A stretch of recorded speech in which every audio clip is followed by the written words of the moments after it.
नमस्कार, मी प्राध्यापक N R Jagtap. तुम्ही पाहताय चावडी न्यूज.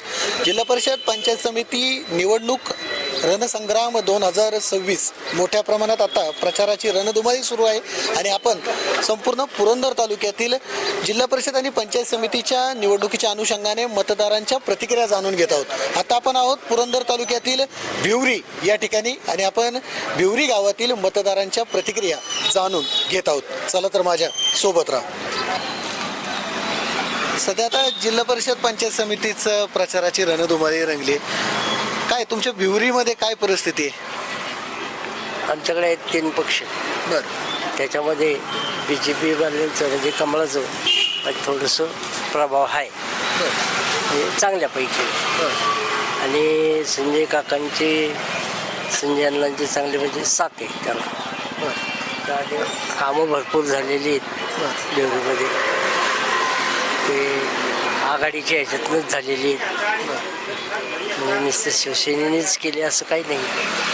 तर BJPचा सहवास आहे, राष्ट्रवादीचा सहवास आहे. फक्त शिवसेनेनेच केली किंवा राष्ट्रवादीने केली असं नाही, BJPने पण केले. BJPचा बी त्याच्यामध्ये सहभाग आहे. ह्यावेळेस भाजपच्या दृष्टिकोनातून म्हणजे सगळीकडेच भाजपचंच जास्त हे आहे आणि एक हाती सत्ता होण्याची चिन्ह आहे. बरं. एक हाती सत्ता येऊ शकते त्यांची. काय आता एकंदरीत PM किसान योजना आहे, लाडक्या बहीण योजना आहे, भाजपला ह्या 2 योजनांमुळे चांगल्या पद्धतीने मतदान होतं असं मानलं जातं. जिल्हा परिषद पंचायत समितीमध्ये पण होईल का होत असं? होऊ शकेल. कारण का काँग्रेसचे 75 वर्ष राजवट गेली. त्या 75 वर्षामध्ये त्यांना पण कायदा होता ना, नमो योजना चालू करायला, PM किसानची योजना चालू करायला संधी होती त्यांना. संधी होती, पण त्यांनी ते केले नाही.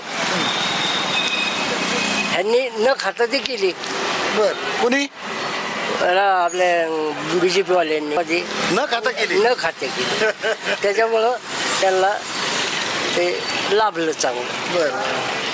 आणि इथून पुढचा काळही त्यांच्याच दृष्टिकोनातून तो चांगला आहे. आता काय जिल्हा परिषदेला कोण उमेदवार आहे, पंचायत समितीला कोण उमेदवार आहे? जिल्हा परिषदला गंगाराम जगदाळे BJPचे. त्यांची मुलगी आहे ना? मुलगी विद्याताई जगदाळे. विद्याताई शेंडकर जगदाळे. लग्नाआधीचं नाव जगदाळे आणि लग्नानंतरचं शेंडकर. बरोबर. आणि पंचायत समिती गणाकडून कोण? पंचायत समिती गणाकडून ललिता दिलीप कटके. काय वाटतं हे दोन्ही उमेदवार कसं काय उमेदवार चांगले आहेत, धावपळ करणारे, योजना आणणारे, पाठीमागं त्या योजनेच्या पाठीमागं लागून ते कामं करून घेणारी लोक आहेत आणि त्यांचे परिचय चांगले आहे का? परिचयाचे आहेत का मतदारांच्या परिचयाचे आहेत, आमदारांच्या परिचयाचे आहेत, माजी आमदारांच्या परिचयातले ते. त्यामुळे ना एवढं काही जड जाण्याचं शक्य नाही. बरं. चांगल्यापैकी जाईल त्यांना, म्हणजे कमळ फुलेल. फुलेल जिल्हा परिषद पंचायत समितीकडून 100%. उमेदवार कोण उभे आहेत आता? दिव्या जगदाळे आणि ह्या बाजूनी पंचायत समितीला ललिता दिलीप कटके. काय दोन्ही उमेदवार कसं दोन्ही उमेदवार काही तसं म्हणाय गेलं तर दोन्ही चांगली चालतील.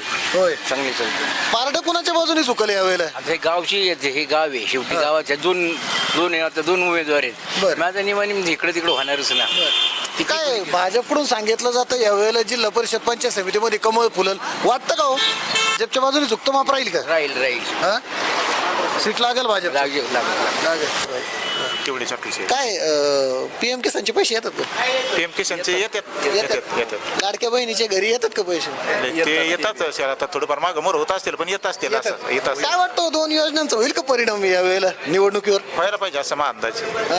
व्हायला पाहिजे असं. भाजपला ह्या योजना मतदान चांगलं देतात असं मानलं जातं. त्याचा फायदा व्हायला पाहिजे. कमळ फुलल का यावेळेला? अंदाजे फुललं पाहिजे. वर कामं होतील. त्याच्याने जर दुसरं सरकार आलं कुठलं आलं तरी काय म्हणजे विरोधक आला तरी कामं झाली पाहिजेत. निवडून उपयोग नाही. निधी आणता आला पाहिजे. त्यासाठी कमळ फुललं पाहिजे. केंद्रामध्ये ते सरकार खाली आलं पाहिजे तर काम होतात. नाही तर वरलं सरकार आहे आणि खालचं सरकार वेगळं असेल तर काम होऊ शकणार नाही. जिल्हा परिषद पंचायत समितीचा सध्या आता प्रचार चाललाय. काय एकंदरीत परिस्थिती काय आहे भिवरीमध्ये? भिवरीमध्ये सध्याला तरी कमळ तर चालेल. कमळ का बरं? कमळ कारण कामं चांगली आहेत. बर आजपर्यंत कामं चांगली आहेत त्यांची. होय. जिल्हा परिषद पंचायत समितीच्या निवडणुकीच्या प्रचाराची सध्या रणधुमाळी रंगलेली आहे. सध्या मोठ्या प्रमाणात प्रचार होताना दिसतोय. आत्ता काय परिस्थिती आहे तुमच्या भिवरी गावामध्ये आणि एकंदरीत दिवे गाराडे जो जिल्हा परिषद गट आहे यामध्ये काय परिस्थिती आहे? आता दिवे कराडे गटांमध्ये तर कमळ 100% फुलल. कारण की मोदी साहेबांच्या योजना असतील, मुख्यमंत्र्यांच्या देवेंद्र भाऊच्या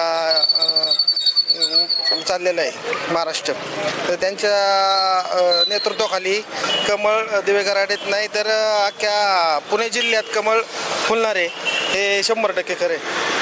काय एकंदरीत आता महापालिकेच्या निवडणुका झाल्या, नगर परिषदेच्या झाल्या, यामध्ये भाजपने मोठ्या प्रमाणात यश संपादन केल्यानंतर आता विश्वास व्यक्त केला जातोय की कमळ फुलेल. हे काय एकंदरीत मतदानाचा कल कसा आहे? मतदानाचा कल तर 100% कमळ भाजपकडेच आहे.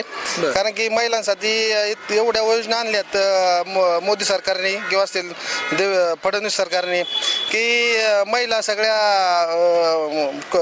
भाजपकडे आकर्षित झालेल्या आहेत. त्यामुळं कमळ काय कुठं फुलायला अडचण यायची नाही आणि 100% दिवे कराडेगण हा बालेकिल्ला आहे याचा कमळाचा. त्यामुळे कमळ 100% फुलणार. ठीक आहे, धन्यवाद.